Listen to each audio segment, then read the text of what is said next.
So I'll just briefly close by making a point and then I think issuing a challenge perhaps to the political scientists and political economists in the room, which I think is particularly relevant for the discussion in Jamaica today, the policy discussion.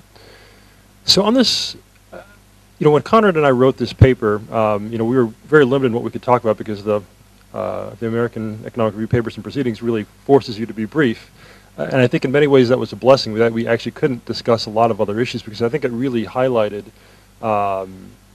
this role of policy and raised all these other questions about things that we couldn't address. And I think the point about fiscal policy, I think is in some sense the most important of the policy issues. And it connects to something that Colin said, which is that, and I'm not just saying this because Colin was my boss at the Bank of Jamaica when I was a graduate student.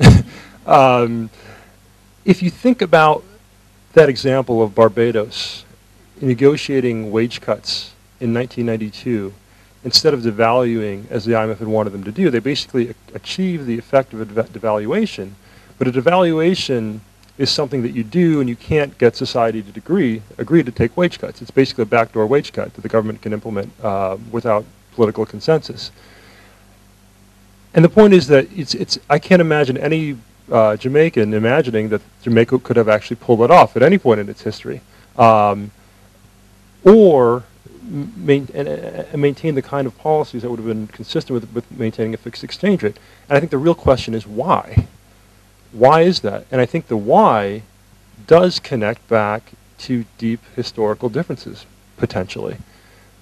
This issue of, size and other factors leading to Jamaica and Barbados being very different places from a societal point of view is quite real.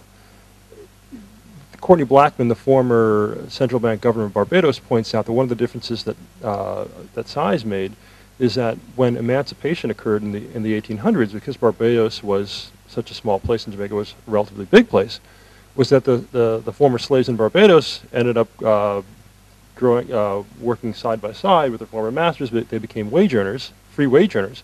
Whereas in Jamaica, the emancipated slaves, there was lots of land for them to inherit. They went off and became peasant farmers in the hills of Manchester and other places.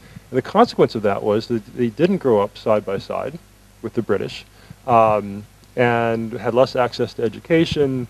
And it generally resulted in a more fragmented society, a society that had greater societal tensions, as Damien mentioned, greater inequality, and a society that was had a greater proclivity for conflict. And I think that really explains in many ways why you can't or why you couldn't achieve negotiated outcomes in a place like Jamaica, why it was in 1972 that Manley could run on a platform of better must come and say, I'm just going to redistribute everything. And people would actually believe that you could actually do that. And so the question I think right now is, how do you move out of that equilibrium? Right? And Wesley talked about this Jamaica debt exchange, which has just happened, which is an example of a negotiated outcome with some help from the IMF, twisting arms, I'm sure, in back room someplace with the banks. But if you think about what has to happen going forward, it's very clear when you look at when public sector wage bill is 12% of GDP, which is partly a result of accumulated increases along the lines of the ones that Wesley just described. It's very clear that that has to be one area of major focus. But the question, of course, is how do you actually achieve moderated outcomes in that circumstance? And I think the first step in trying to achieve that is to recognize these historical roots of the conflictual nature of the society, the antagonistic nature of the society. And the challenge to the political scientists in the room is, well, how do you constrain or incentivize the politicians to recognize that fact and to try to move the discussion in such a direction that doesn't try to exploit that antagonistic nature of the society, but rather tries to overcome that. Paul Romer's put forth a proposal. There are other ideas that are out there, but I think unless that issue is addressed, And unless there is a focus on that particular issue in some strategic way, it's hard to see how a successful outcome is achieved. So it's late. We're the only things that stand between you and lunch. I thank everyone for a very productive discussion. I particularly want to congratulate Renee on, I think, what's a really interesting and exciting conference.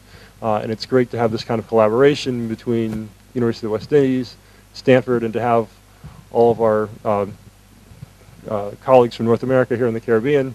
I consider myself both a person of the Caribbean and from North America, so let's adjourn to lunch, and thanks for a great discussion.